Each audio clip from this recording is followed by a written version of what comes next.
Hello everyone, welcome back to my YouTube channel and I am Smriti Bhatia. और आज के video में हम लोग ग्लिनोह्यूमरल जॉइंट के बारे में पढ़ने वाले हैं।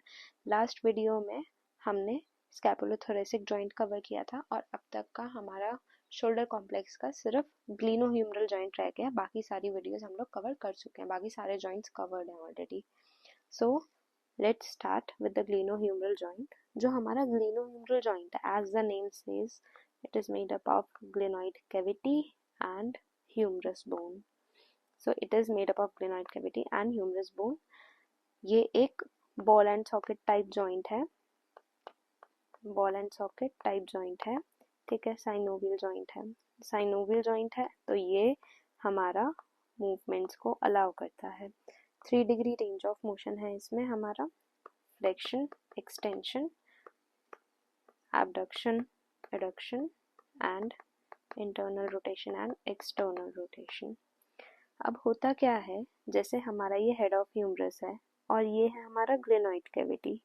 तो जो ग्लेनोइड कैविटी होती है वो हमारी शैलो होती है as compare to the head of humerus. तो इसमें हमारे डिसलोकेशंस होने के चांसेस बहुत ज़्यादा होते हैं।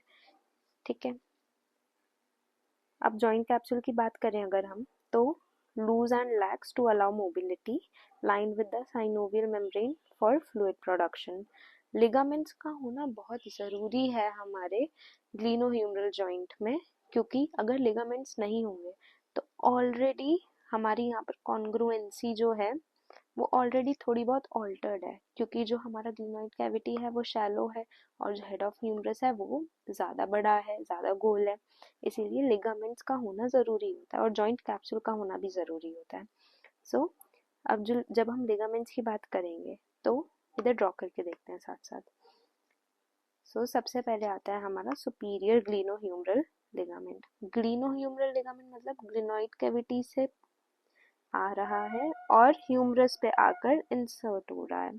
So this is superior glenohumeral ligament, this will be the middle glenohumeral ligament and this will be the inferior glenohumeral ligament.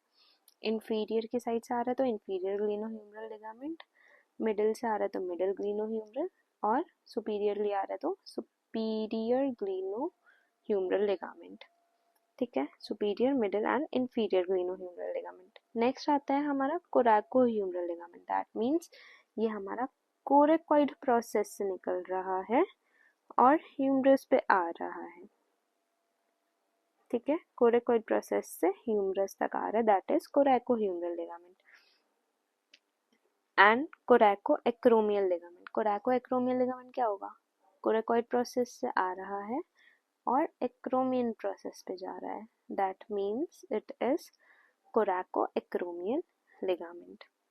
ठीक है, नाम से ही सब कुछ पता चल जाता है। अब नीचे जैसे ये है, this is the superior glenohumeral ligament, this is the middle glenohumeral ligament and this is the inferior glenohumeral ligament. S is for superior, I is for inferior। अब जो inferior वाला है उसको हमने anterior band भी बोल रखा है। ठीक है, middle glenohumeral ये रहा, this is the spiral glenohumeral। Okay, so इस वाली पिक्चर में अगर हम देखेंगे तो कोरैकोएक्रोमियल ये रहा, कोरेकॉइड प्रोसेस ये है हमारा acromion process. So this will be coracoacromial. Coracoid process से आ रहा है, ह्यूमरस पे जा रहा है, that is coracohumeral ligament. Glenohumeral ligament के बारे में हमने बात कर लिया है यहाँ पर डिटेल में। ठीक है, अब इसमें होता क्या है, हमारा सबसे ज़्यादा मोस्ट कॉमन डिसलोकेशंस जो होते हैं ना इन शोल्डर, वो होते हैं हमारे इंटीरियर डिसलोकेशंस। ठीक है, सबसे ज़्यादा। और डिसलोकेशंस को प्रिवेंट करने का और शोल्डर को स्टेबलाइज करने का काम किसका होता है, हमारा लिगामेंट्स का। ठीक है, साथ में ही हमारा स्टेबलाइजर्स प्रेजेंट होते हैं जो कि शोल्डर जॉइंट में, वो होते हैं हमारे rotator cuff muscles. Rotator cuff muscles में हमारी सिट्स मसल आती हैं, इसको हम सिट्स के नाम से याद कर सकते हैं, that is supraspinatus, infraspinatus, teres minor and subscapularis. अब जो ये सिट्स मसल हैं हमारी, ये सारी की सारी हमारी स्कैपुला से ओरिजिनेट कर रही हैं, स्कैपुला से आ रही हैं और ह्यूमरस पे आकर अटैच हो रही हैं, ग्रेटर ट्यूबरकल पर या तो लेसर ट्यूबरकल पर, सारी की सारी आकर हमारी इंसर्ट हो रही हैं। तो ये सारी की सारी एक तरह से स्टेबलाइज करके रख रही है जॉइंट को, इसीलिए इसका नाम रोटेटर कफ है, क्योंकि ये रोटेशन में भी हेल्प करती है और इसीलिए हमने इसको स्टेबलाइजर भी बोला। ठीक है, उसके बाद आते हैं primary dynamic stabilisers that hold the humeral head in the glenoid cavity. These are the main primary stabilisers, primary stabilisers. ठीक है, long head of bicep tendon also contributes. अब long head of bicep tendon कहाँ से आ रहा है? हमारा supraglenoid tubercle से आ रहा था। ठीक है, यहाँ से ऐसे आएगा, बाइसेप्स है। ठीक है, ये टेंडन आ रहा है बाइसेप का, तो ये भी एक तरह से क्या कर रहा है, हमारा स्टेबलाइज करके रख रहा है जॉइंट को। तो जो स्टेबलाइजर्स हैं उसमें हमारे सारे लिगामेंट्स आ गए, रोटेटर कफ आ गए और हमारा बाइसेप्स का टेंडन, ये सारी चीज़ों ने हमारे जॉइंट को स्टेबलाइज करके रख रखा है। कॉमन इश्यूज में due to its mobility it is susceptible to instability, that is anterior dislocations. Anterior dislocations are very common in shoulder joint. ठीक है, रोटेटर कफ टीयर्स हो सकते हैं और ऑस्टियोआर्थराइटिस हो सकता है। उसके बाद आगे देखें तो शोल्डर फ्लेक्शन क्या होगा, forward movement, backward movement is extension, दूर जाना is abduction, near to the body adduction. ये हो गया हमारा internal rotation, this is the external rotation, ये सारा लिखा ही हुआ है। उसके बाद जब हमारे शोल्डर पे कोई मूवमेंट हो रही है तो स्कैपुला पे भी मूवमेंट होगी। तो जब फ्लेक्शन में जा रहा है तो स्कैपुला जो है वो एलिवेशन और अपवर्ड रोटेशन में जा रहा है, जब हमारा शोल्डर एक्सटेंशन में जा रहा है तब स्कैपुला हमारा डिप्रेशन और डाउनवर्ड रोटेशन में जा रहा है। अब एबडक्शन के टाइम पर हमारा अपवर्ड रोटेशन हो रहा है स्कैपुला का, जैसे कि हमारा जो ये रहा स्कैपुला। ठीक है, अगर हमारे ये ह्यूमरस है ये बाहर की साइड जा रही है तो स्कैपुला का भी बाहर की साइड का मूवमेंट होगा। ठीक है, दैट इज अपवर्ड रोटेशन।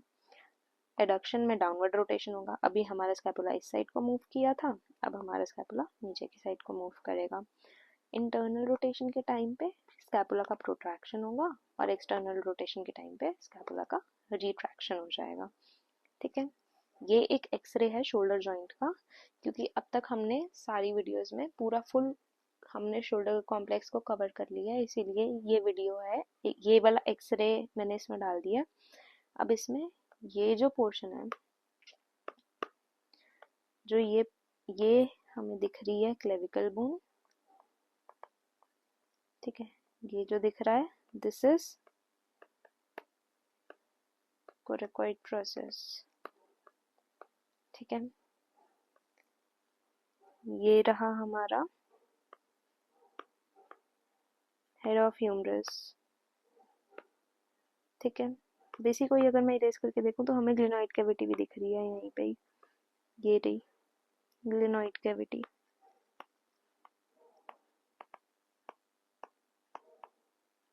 ठीक है, ये जो है ये हो गया हमारा एक्रोमियन प्रोसेस।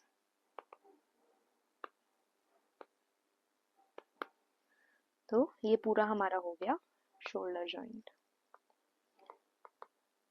शोल्डर जॉइंट और शोल्डर कॉम्प्लेक्स में एक डिफरेंस है। शोल्डर कॉम्प्लेक्स में हमारे 4 जॉइंट्स आते हैं, जिसमें होता है हमारा AC जॉइंट, हमारा स्कैपुलोथोरैसिक जॉइंट, स्टर्नोक्लेविकुलर जॉइंट और ग्लीनोह्यूमरल जॉइंट।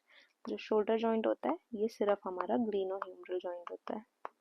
ठीक है, ये सारा का सारा हो गया कंप्लीट हमारा शोल्डर कॉम्प्लेक्स इस वीडियो के साथ। सो गाइस, हम लोग पूरा फुल प्रॉपरली ख़त्म कर चुके हैं शोल्डर कॉम्प्लेक्स को। अगर आपको मेरी वीडियोस अच्छी लगी हो then don't forget to hit the like button below, और अगर आप मेरे चैनल पर न्यू हैं then don't forget to subscribe, comment in the comment section below if you have any sorts of doubt. So see you next time.